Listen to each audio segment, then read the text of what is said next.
I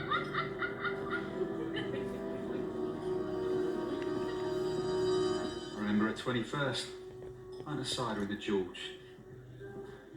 Sorry, champagne? Might as well. I'm paying for it. Big night for you. For her. Still, she's happy. Yeah, she should be. It's a great party. Do you think? You can trust me? You can trust me on this. That's it, sorry. So, how long have you two been married? 20 years. No kids? Or... We kept putting it off. She said she didn't want to spoil her figure. It's not too late, she's only 40. 39. Alright, 39. Still too late. I moved out last month. But we're going to keep it quiet, and it's bad for business. Why am I telling you all this? We haven't met before, have we? I don't know, you just seem sort of... What? I don't know, just sort of... right. Stevie, how's things? How's it going at Torchwood?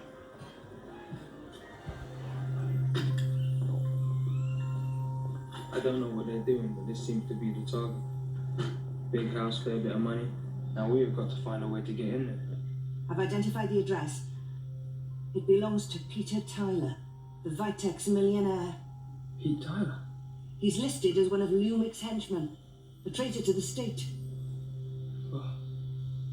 We gotta get in there. I shot at duplicate, that's what I just said.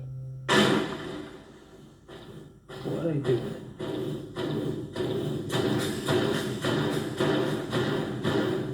What the hell are they?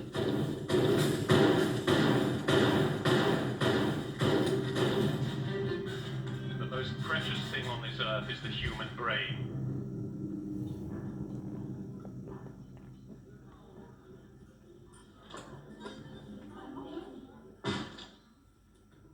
Miss Tyler, is there anything I can get you? The last 20 years back. I can manage a glass of champagne. Or a nice cup of tea. Oh, that'd do me. My mum loves that. End of a long night, she never goes straight to bed. She always stays up just to have that last cup of tea. Oh, I'm the same. 2 sugars. And me. And Pete always says, you know... Oh, never mind him. I was talking to him earlier. He's a nice man. You know, bit of a jet lad, I suppose, even if he has got money, but he's a good bloke. Better than most. He's worth a second chance. Are you commenting on my marriage? No, I was just... Who the hell do you think you are? You're staff. You're nothing but staff. You're just the serving girl, for God's sake. And you are... Oh, poor Rose. Yes, I remember this one being quite a lot of fun. I think it's set in a parallel universe. This was a Rise of the Cybermen, the Age of Steel, and of course it was the return of the Cybermen, who hadn't been seen since Silver Nemesis, I believe, back in the 1980s, although there was a small appearance from one of the classic Cybermen in Dalek. I think the head was seen in one of the exhibitions in Van Statten's cabinet. Yes, lots of memories are starting to flood back about this one. I think we had a lot of Welsh actors in this period of Doctor Who, probably partly because, of course, all the filming was taking place in Cardiff, and Russell T Davies himself, of course, is Welsh, as were the other head people on the production team.